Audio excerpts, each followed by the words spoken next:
अस्सलाम वालेकुम नाज़रीन, आप देख रहे हैं ZH एंटरटेनमेंट। मैं हूं ज़हीर अहमद। नाज़रीन, आपने आदिल मुराद साहब के इंटरव्यू का पहला हिस्सा देखा था। उसमें हमने उनके अपने करियर के बारे में, अपनी लाइफ के बारे में, अपनी जो उनकी ज़िंदगी है उसके बारे में कुछ सवालात किए थे, आपने सुने। अब पार्ट 2 में उनके वालिद साहब के हवाले से कुछ बातें हैं। उनके वालिद साहब के साथ उनके आखिरी गुजारे हुए जो दिन थे वो कैसे थे, उनकी वालिद साहब के कौन कौन दोस्त थे और कौन कौन वो लोग थे जो उनको छोड़ के चले गए थे, उनके भी उन्होंने जवाब दिए हैं। और कौन सा ऐसा लम्हा था रहा है या लम्हा होता है दिन का या साल का या महीने का जिसमें वो अपने वालिद साहब को बहुत ज़्यादा याद करते हैं। वो उनके बारे में भी बात की है। फिर उनके जो अपने बच्चे हैं उनके क्योंकि बेटे का नाम अरमान है, अरमान फिल्म आपको याद होगी वहीद नवाज साहब की, अकेले न जाना वाली, उस हवाले से भी बातें की हैं। दादा के ऊपर कौन सा बेटा है उनका, उसके ऊपर भी बात की है। नदीम और शाहिद साहब के हवाले से भी बातें की हैं। रानी और जो ज़ेबा बेगम है उनके हवाले से भी बात की है। और भी बहुत ज़्यादा इंटरेस्टिंग बातें हैं उनके जनाजा के हवाले से, बदर मुनीर साहब के हवाले से। बहुत ही आपको उम्मीद है कि अच्छा लगेगा। ये सारी यादें जो हैं ये आपके जहन में ताज़ा हो जाएंगी एक बार, तो आप इंटरव्यू लाजमी देखें। अच्छा सर, मुझे ज़रा सर आखिरी जो दिन थे, ख़ासतौर पे मदर और सिस्टर नहीं थी साथ, उस हवाले से आपसे खैर बड़ी दफ़ा सवाल पूछे गए हैं। उस हवाले से उस आखिरी दिन जो 2-3 दिन थे उसकी कुछ यादें हैं आपके? जी मुझे है। और लोग जो कहते हैं बहुत ज्यादा डिप्रेशन में, वही क्योंकि समझ आई है, अब मैंने इंडस्ट्री में खुद टाइम गुजारा है, खुद देखा है, तो बहुत सारी ऐसी चीजें जो समझ आती है। पहले तो हम जाने देते भी, शायद उनको पता है क्या, वो शायद सही कह रहे होंगे। बहुत सारे ऐसे लोग जिनका कभी आज तक उनसे ताल्लुक नहीं रहा, वो कहते थे हम तो उनके सबसे करीबी दोस्त थे। ओह आई सी। हमारे साथ तो उनका रोज उठना बैठना था। हम उनको इतनी अच्छी तरह जानते थे, जबकि हमें मालूम था कि उनके दोस्त कौन थे करीबी। और जो दोस्त थे उनके हवाले से कहा जाता है कि वो छोड़ गए थे। ये भी तो कहते हैं ना। एक होती है आपकी प्रोफेशनल लाइफ की दोस्ती और प्रोफेशनल उसकी कमिटमेंट, जो उस वक्त भी वाले साहब की बहुत कम थी। लेकिन जो उनकी पर्सनल लाइफ थी, जो उनके दोस्त थे जिनके साथ अब जो कोई कहता जी हमारा रोज का उठना बैठना था, तो मुझे पता नहीं था उस टाइम पे। शायद छोटे थे, आउट ऑफ रिस्पेक्ट नहीं कह सकते थे कि जी हमने तो आपको कभी आज तक देखा ही नहीं। और बाद में फिर सारे आ जाते हैं। कभी हमारे घर आए ना, कभी कहाँ से आए ना, आप तो वो ऐसे रिश्तेदार है, लॉटरी लगने के बाद जो इंसान के रिश्तेदार बन जाते हैं वैसे थे। हाँ। तो सर आखिरी जो 2-3 दिन आपका मैंने पढ़ा था कहीं पे कि या सुना था थे। उनके बाद मैं इधर कराची में, मेरी खुशकिस्मती है कि मैं कराची में उनके साथ इधर ही था। मैं क्योंकि अपनी नानी से बहुत करीब था, तो मैं उनके घर पे उनके साथ ठहरता था। ये मुमताज आंटी के साथ ठहरा करते थे, तो रोज की मुलाकात थी, सारा कुछ था। उसके बाद अब मेरी वालदा और मेरी बहन जो थी वो यूएस में थे, जहाँ वालिद साहब को जाना था। इनका एक सर्जरी यहाँ प्लान थी, एक्सीडेंट के बाद जो थोड़ी सी वो रह गई थी स्कारिंग की, उसका अपॉइंटमेंट मेरी हॉस्पिटल में था, तो वो करा के उन्होंने वहां जाके उनके साथ थोड़ा वक्त गुजार के वापस आना था। और आपने भी साथ जाना था? जी। अच्छा, ठीक, सही। तो वो जो लोग कहते हैं कि जी वो इतने वो थे और ये था, वो ऐसा कुछ नहीं था। पूरा अगर कोई इंसान होता तो अगर जिस तरह पोर्ट्रे किया गया है या जिस तरह लोग बताते हैं, बयान करते हैं, तो इंसान इतनी प्लानिंग नहीं कर रहा होता। हाँ सही, बिल्कुल।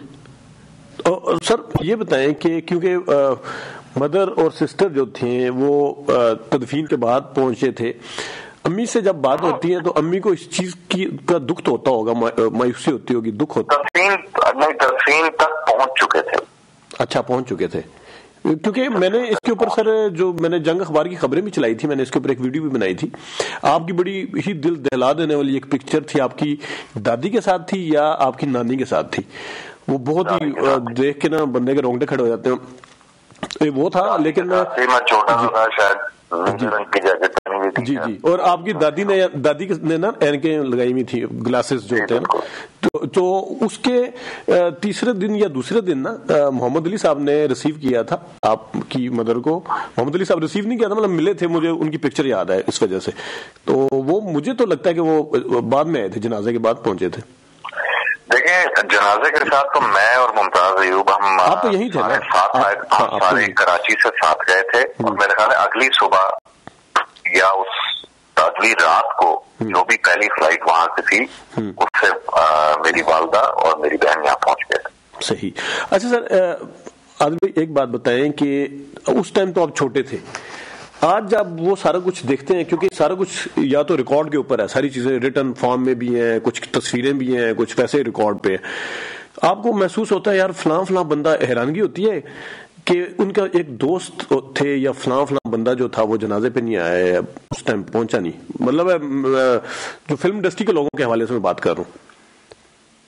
मैं उस टाइम की आपको बात बताऊं कि हमारा, अगर आपने घर देखा हो गुलबर्ग 3 में, जी वो बिल्कुल, वो पूरी जो गली है वो हजूम से भरी हुई, तो कोई ऐसा शख्स नहीं था जो ना हो।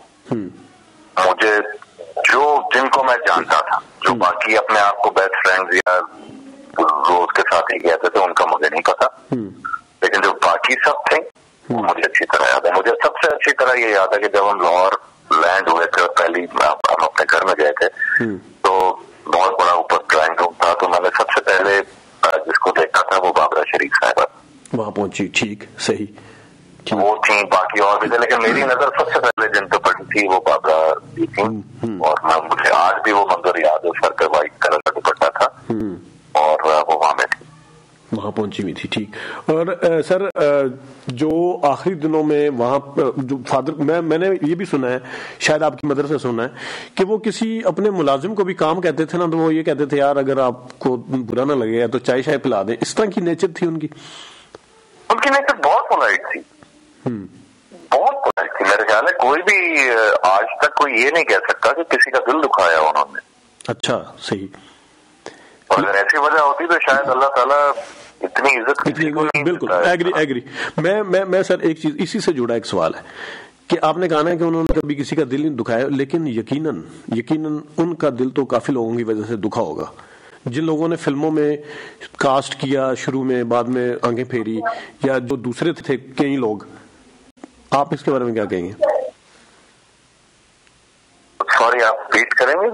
मैं कह रहा हूं कि आपने कहा ना कि उन्होंने कभी किसी का दिल नहीं दुखाया था, लेकिन आप इसको रिवर्स कर लें कि उनका दिल तो काफी लोगों की वजह से हो सकता है दुखा हो, खासतौर पे जो फिल्मों में शुरू के साथी थे। आपको लगता है मतलब ये था उनके जहन में? मेरा ख्याल है होगा, जरूर होगा। एक आर्टिस्ट एक बहुत हसास इंसान होता है हमेशा, और जिस तरह के उस वक्त हालात थे, और अगर उनके दोस्त जिस तरह उनकी एक टीम थी पूरी, उसके अंदर भी शायद इंडस्ट्री की बहुत सारी पॉलिटिक्स होती हैं, तो यकीनन उनका दिल दुखा होगा। सही। आदिल, ये बताएं कि जिस तरह, मतलब एक तो होता है ना कि अपने रिलेटिव्स वगैरह हैं, आपके तो ज़ाहिर वाले साहब भी अकेले ही थे, बहन भाई वगैरह नहीं थे, तो दादा दादी पहले चले गए, अल्लाह को प्यारे हो गए, ठीक है। मेरे दादा का इंतकाल, मेरी दादी का इंतकाल उनके बाद हुआ। हाँ, वो उनका बाद हुआ है, बिल्कुल। मेरे दादा का जब इंतकाल हुआ तो मेरे फादर को मेरे ख्याल सबसे ज्यादा झटका जो अपनी जिंदगी का लगा, जो सबसे ज्यादा लॉस जिस चीज की सबसे ज्यादा कमी फील हुई, वो मेरे ख्याल है मेरे दादा के इंतकाल से हुई। बिकॉज मेरे दादा और मेरे फादर बहुत आपस में क्लोज थे। जी जी, बिल्कुल। बहुत ज्यादा उनकी दोस्ती भी थी, बाप बेटे का रिश्ता भी था, प्रोफेशनल भी उनकी आपस में बहुत अच्छी थी, क्योंकि गाइडेंस भी थी, क्योंकि मेरे दादा जो थे वो फिल्म डिस्ट्रीब्यूटर थे। मेरे फादर ने जब अपना करियर शुरू किया वो उनके साथ ही डिस्ट्रीब्यूशन में किया, तो उनकी आपस में कितना बाप बेटे का इतना खूबसूरत रिश्ता था। ये इन सब दोस्तों के अलावा मैं सबसे ज्यादा, अगर आप मुझसे ऑनेस्टली मेरा ओपिनियन पूछें, तो मैं कहूंगा कि उनको सबसे ज्यादा दुख जिस बात का था वो मेरे दादा की वफात का था।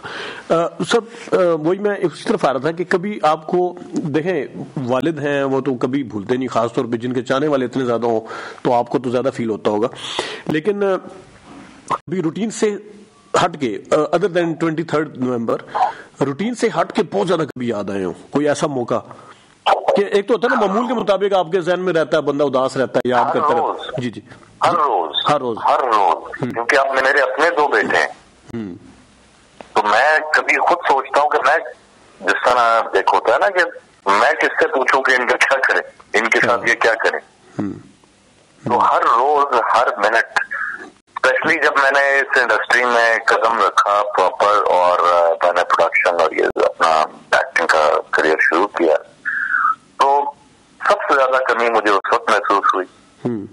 उसके बाद जब अल्हम्दुलिल्लाह मेरे दो माशाल्लाह बेटे हुए, तो हर रोज हर मिनट उनकी कमी महसूस होती कि मैं उनसे पूछता कि किस तरह हम बचपन में हम भी बड़े शरारती थे, तो मैंने, क्योंकि आपको पहले ही बताया, आप खुद भी जानते हैं कि बड़ा इंट्रोवर्ट किस्म का इंसान हूँ, तो मेरे लिए तो उनकी गाइडेंस बहुत ज्यादा मैटर करती है और वैल्यू रखती है। और मैं सबसे ज्यादा जब मिस करता हूँ कि जब अपने बच्चों को देखता हूँ और उनको पालने की बात करता हूँ।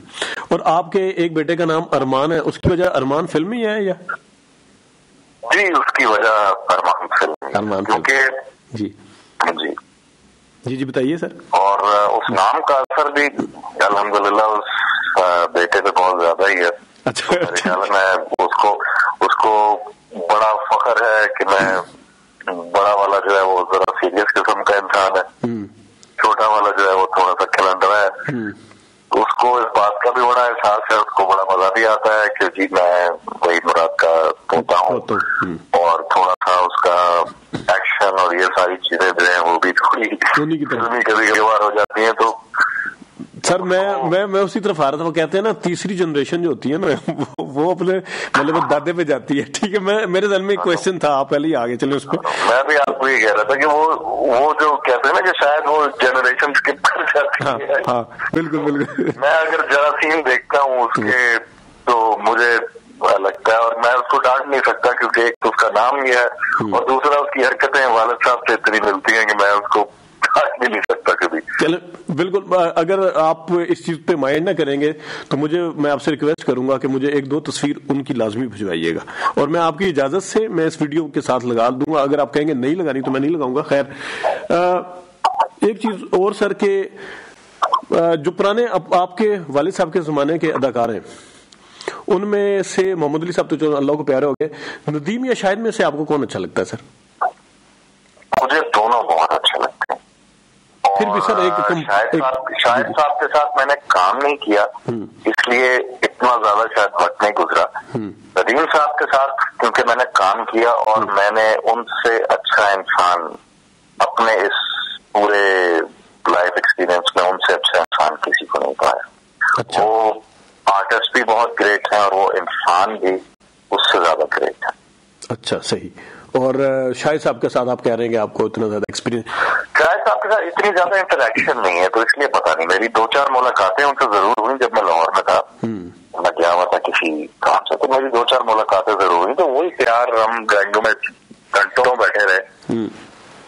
उन्हीं की जो धूम शहर के पास जो एक घर है उनका, तो बड़ी अच्छी उनसे मुलाकात रही, बड़ी वही प्यार, वही खुलूस। आखिरी दिनों में मुझे याद है एक फिल्म बन रही थी, ये मैंने शाहिद साहब का इंटरव्यू भी किया अभी कुछ दिन पहले, लेकिन 83 का अखबार है, मेरे पास कटिंग होगी, मैं आपको सेंड भी करूंगा उसकी। उसमें था कि वही मुराद साहब शाहिद को से जब मिले ना, तो फिल्म क्योंकि वो नामुकम्मल थी, उनकी वजह से शायद हो रही थी डिले ना, तो वो उन्होंने उनसे थोड़ा सा इजहार बरमी किया था। इस पे है आपको कुछ? आप तो छोटे थे, लेकिन बाद में कुछ उस हवाले से बात हुई हो कभी? मुझे इसका आइडिया नहीं, लेकिन मुझे सिर्फ इतना मालूम है कि उस टाइम पे, क्योंकि जब मैं इंडस्ट्री में काम कर रहा था और में भी काम कर रहा था, तो ये चीज सुनने में आती थी कि वो कभी कभार चले जाते हैं, वो कभी कभार अलग हो जाते हैं। सही। आप उनको ढूंढते रहे तो वो मिलेंगे नहीं आपको, वो शायद मरीज चले जाते हैं या कहीं अपने पर्सनल टाइम में चले जाते हैं, तो वो उनका अपना एक वो था। शायद साहब को तो हर एक आपका अपना टेम्परामेंट होता है। दूसरा सर, बदर मुनीर साहब के हवाले से कुछ कहेंगे? बदर मुनीर साहब के बारे में मैं बहुत कुछ कह सकता हूँ। बदर मुनीर साहब इतने अजीम इंसान थे कि मुझे याद है राजा साहब की जब प्रेस कॉन्फ्रेंस थी, मेरी मुलाकातें उनसे उस टाइम पे हुई 2-3, तो मैंने इतना बड़ा इंसान नहीं देखा कि वो उस प्रेस कॉन्फ्रेंस में खड़े होकर कह रहे थे और उन्होंने कहा था कि मैं तो इनके घर का मुलाजिम था। ये कहते होते थे, बिल्कुल बड़ी बात है। तो एक आइकॉन जो कि हमारी पश्तो फिल्मों का दिलीप कुमार कहते थे उन्हें, सारे दिलीप कुमार समझा जाता है अभी तक समझते हैं। मैं तो उनको समझता हूँ कि उनसे बड़ा नाम हमारी मेरे ख्याल है पश्तो इंडस्ट्री के अंदर मेरा ख्याल है कोई भी नहीं होगा। लेकिन इतना हम्बल इंसान कि जो अपने उरूज पे एक आदमी हो और वो ये बात कहे, और मैं छोटा सा बच्चा उनके आगे, कि मुझे आके वो जिस प्यार से मिले और कहा कि मैं आपका मुलाजिम हूँ। बड़ी बात है। आदिल, एक चीज जो आपने बताया था कि ज़ेबा और रानी दोनों आपको पसंद थी, जो वालिद साहब के साथ जिन्होंने काम भी किया, तो दोनों में से अगर एक का मैं पूछ पाऊं तो ज्यादा कौन अच्छी लगती थी? देखिए, दोनों अलग अलग कैपेसिटी में बहुत अच्छी लगती हैं। ठीक। ज़ेबा आंटी के साथ अगर देखा जाए तो ज़ेबा आंटी के साथ एक क्लास, एक ग्लैमर, एक बड़ा अलग इंटरेक्शन आता है। अगर आप रानी साहिबा के साथ देखें तो वो एक बड़ा रोमांटिक सा, एक बहुत ही एक डिफरेंट सा उनकी केमिस्ट्रीज आपको नजर आती हैं। ठीक। और सर एक इंटरव्यू में आपने ये भी कहा था कि आपको वालिद साहब की मस्ताना माही बहुत अच्छी लगती है। आपको पंजाबी सही तरह आती है सर? जी अल्हम्दुलिल्लाह, मैंने पंजाबी पूरी आती है। ओहो, मैंने पहले क्यों नहीं दसा? मैं भी उस टाइम थक रहा हूँ उर्दू बोल के। अगर करना चाहो तो पूरा इंटरव्यू मेरा पंजाबी भी कर लो जी, कोई प्रॉब्लम नहीं है। अच्छा, जबरदस्त। मस्ताना माही सर, आपने बताया था कि वो वालिद साहब का डबल कैरेक्टर था, तो उसमें उस वजह से वो के को मार पड़ती है, पता नहीं क्या। ये बहुत अच्छा था। एक डाकिया होता है, एक डॉक्टर होता है। वो फिल्म में 2-3 वजह से कहता हूँ कि मुझे बहुत पसंद है। एक तो वो डिफाइन करती है हमारे पंजाबी कल्चर को। देखिए, अगर हमारा उसके बाद जो अनफॉर्चुनेटली हमारा पंजाबी कल्चर जो एक पहचान सी बन गई है कि जी फलाना गुज्जर तो फलाना ये, और डंडा और गंडासा, उस फिल्म में ना डंडा था ना गंडासा था कुछ। एक पढ़ी लिखी कहानी थी, जो क्योंकि मुझे पंजाबी जबान में बड़ा फख्र है। सही, बिल्कुल। आपका मैंने सर आपका रैपिड फायर मैंने देखा हुआ, आपकी उर्दू भी बड़ी जबरदस्त है। मैं वो आपको आपसे पूछ रही थी, वो जो एंकर थी ना, तो आपने वो ख्वाबगा भी बता दिया था बेडरूम का, करते करते सारे देखे हुए हैं। तो ये अच्छी बात है, बहुत अच्छी बात है। अपनी जुबान फिर जी पाकिस्तानी है, चारों जबानें हमारी है, और अल्हम्दुलिल्लाह सारी बोल लेता हूँ। सही। तो लेकिन पंजाब से, क्योंकि मेरा ताल्लुक पंजाब से है, मेरी पैदाइश लाहौर की है, बड़ा लाहौर में हुआ, फैमिली सारी जो है वो पंजाब से बिलोंग करती है। तो अगर मेरी आप लैंग्वेज वैसे पूछें उर्दू के अलावा नेटिव लैंग्वेज, तो पंजाबी में थोड़ी सी ज्यादा मुझे महारत हासिल है। और उसके अलावा अगर आप पूछे तो if you want to conduct your interview in English, we can do that as well. Oh, that's great. यानी कि वर्सटाइलिटी जो है ना, वो आपको इस हवाले से मिली है फादर की, क्योंकि उनका भी था वो ज़ाहिर बैकग्राउंड इसी किस्म का। वो था, उसके बाद शौक था। और कभी मैंने आज तक जिस तरह लोग मैं देखता हूँ कि वो शर्म महसूस करते हैं अपनी लैंग्वेज, अपनी जो आपकी रीजनल लैंग्वेज है वो बोलते हुए, बहुत स्पेशली हमारे पंजाब के लोग, बाकी तो मैं नहीं कहूंगा। तो मेरा सिंध में देखें तो सिंध टीवी और KTN की न्यूज़ तो मेरे ख्याल है आसमानों को पठान की तो रोटी हजम नहीं होती जब तक पश्तो ना बोल ले आपस में। बिल्कुल। हाँ, आप इस्लामाबाद से आगे निकलें तो आपको पश्तो ही पश्तो नजर आएगी। आप हैदराबाद की तरफ कराची से टोल प्लाजा क्रॉस करें तो आपको हर बंदा सिंधी बोलता हुआ और KTN देखता हुआ नजर आएगा। लेकिन हम पंजाबियों में शायद थोड़ी सी, आई डोंट नो क्या ये कॉम्प्लेक्स है या डाल दिया गया है कि शायद आप पेंडू हैं अगर आप पंजाबी बोलते हैं। बिल्कुल। आदिल, बहुत बड़ा कॉम्प्लेक्स है। आदिल भाई, बहुत शुक्रिया, आपके साथ बड़ा मजा आया बात करने का। नाज़रीन, ये थे वहीमा साहब के बेटे। उम्मीद है आपको ये इंटरव्यू पसंद आया होगा। अपना फीडबैक देना और वीडियो को लाइक करना ना भूलिएगा। आज के लिए इतना ही, इजाजत दीजिए। अल्लाह हाफिज।